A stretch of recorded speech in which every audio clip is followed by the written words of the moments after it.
পরমাত্মার সাধারণ বেশ।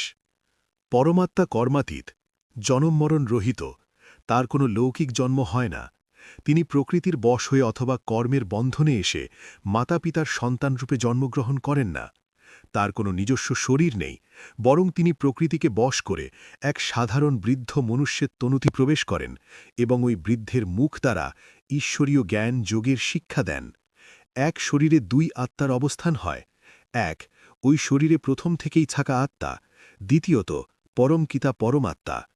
শ্রীমদ্ভগবদ্গীতার নবম অধ্যায়ের ১১তম শ্লোকে উল্লেখ আছে, অবজানন্তি মাং মূঢ়া মানুষীম তনুমাশ্রিতম পরং ভাবম অজানন্তু মমা ভূতমহেশ্বরম।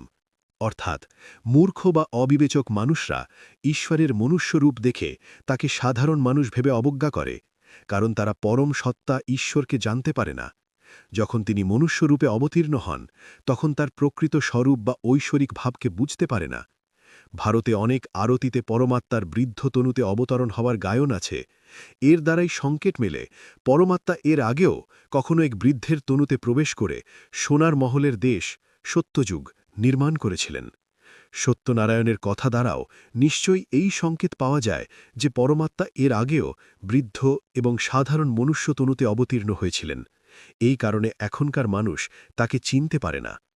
আজ পর্যন্ত অনেক মানুষ বলেন, সব মানুষের সাথে ভীষণ প্রেমের সম্বন্ধে থাকো, না জানি কোন বেশে ভগবান এসে যান।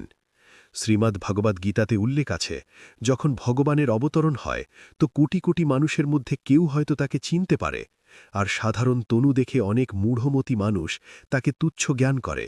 জন্ম মরণে আসা মানুষই তাকে ভেবে থাকে। পরমাত্মার প্রকৃতির আধার গ্রহণ।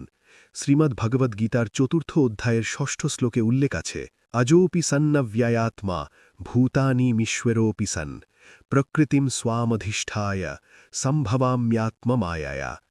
অর্থাৎ আমি অজন্মা এবং অবিনাশী স্বরূপ হয়েও আমি সকল প্রাণীর অর্থাৎ আত্মাদের ঈশ্বর, তবুও প্রকৃতিকে অধীন করে নিজের শক্তি বলে প্রকট হই।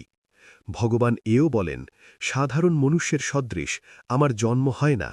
মনুষ্য জন্ম নেয়, আবার মরে যায়, কিন্তু আমি অজন্মা হয়েও প্রকট হয়ে আসছে এবং অবিনাশী হয়েও অন্তর্ধান হয়ে যাই। প্রকট হওয়া উভয়ই আমার অলৌকিক লীলা। স্পিরিচুয়াল ট্র্যাভেলে আপনাদের সবাইকে শুভেচ্ছা ও অভিনন্দন। যেনারা এখনও সাবস্ক্রাইব করেননি, ওনারা সাবস্ক্রাইব করে পাশে থাকুন। আরও অনেক কিছু গুহরহস্য তুলে ধরব এবং কিভাবে কলিযুগের অবসান ঘটে সত্যযুগের প্রারম্ভ হবে সব কিছু জানতে পারবেন। দীর্ঘায়ুর জন্যে ভোজন অর্ধেক আর হাসি ৪ গুণ চাই। ওম শান্তি, ওম শান্তি।